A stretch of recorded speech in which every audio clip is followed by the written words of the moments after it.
क्या वजह है टीएलपी के साथ शामिल होने की? 10 साल जी पाकिस्तान तहरीक इंसाफ को दिए। मैं समझता हूँ कि जो हम जिस सोच को लेके तहरीक इंसाफ में गए थे वो इंसाफ नहीं मिला।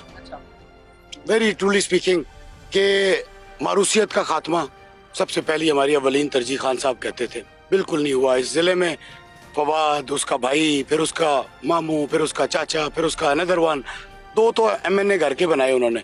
मारूसियत का खात्मा नहीं हुआ। मैरिट कहते थे जी हम मैरिट को फरोग देंगे। मैरिट जो एमपी है जिसने हर चीज डिलीवर की, उसको छोड़ के फवाद के कजन को टिकट दे दिया। सो दोनों ही चीजें ऐसी थी जिसको मैंने देखा। यावर साहब जी, राजा यावर कमाल जो एमपी थे, वो बेसिकली राजा यावर जो पीपी 25 उस वक्त की, अब 24 है, उसमें उन्होंने बड़ा अच्छा परफॉर्म किया। We used to be colleague together. हमने जो मैं पार्टी छोड़ चुका हूँ, मैं कभी भी ये नहीं कहता कि जिसने काम किया आप उसकी बुराई करें, जो बुरा है उसको बुरा जरूर कहें। सो मैं कहता हूँ कि पाकिस्तान तहरीक इंसाफ को तबाह करने में फवाद का बहुत बड़ा हाथ है, और जो हमारा वर्कर था उस वर्कर की सुनवाई नहीं हुई। हम हुकूमत में भी हमने जो है वो अपोजिशन काटी। सो उनको तो मैंने खैराबाद किया 22 अप्रैल को, और मैंने उस टाइम पे भी क्या जो टिकटें देने का डिस्ट्रीब्यूशन का सारा मामला था, जब पिछले 2018 से इन दोनों को टिकटें मिली, उस वक्त भी कोई सुनी जाती थी, या उस वक्त किसके फैसले हो रहे थे जब फवाद को या उनके कजन को दी जा रही थी? आपको याद होगा कि खान साहब कहते थे कि एक घर में 2 टिकटें नहीं दूंगा। ये वही हुआ, एक घर में 2 टिकटें गई, दोनों एमएनए को मिली, एक फारूक साहब को, एक फवाद साहब को।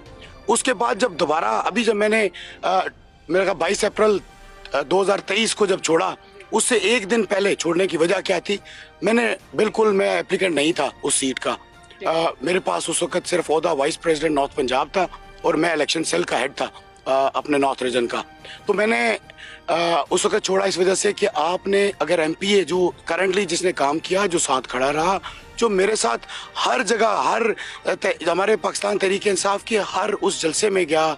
हमने लाहौर तो इस तरह गए जैसे चौकीदार नहीं वहाँ पे खड़े होते, चौकीदारा किया वहाँ पे जाके। मैं चौकीदारों का मॉनिटर था, क्योंकि मैं वहाँ पे टिक लगाया करता कि हु इज प्रेजेंट टुडे, तो मैं उनका अटेंडेंस चेक करने वाला मैं था। मैं बेसिकली मॉनिटर था, चौकीदार भी उसी में शामिल हूँ। मैं अपने आप को भी चौकीदार कहता हूँ कि हमने चौकीदारा किया, लेकिन स्टिल नॉट वर्थ इट।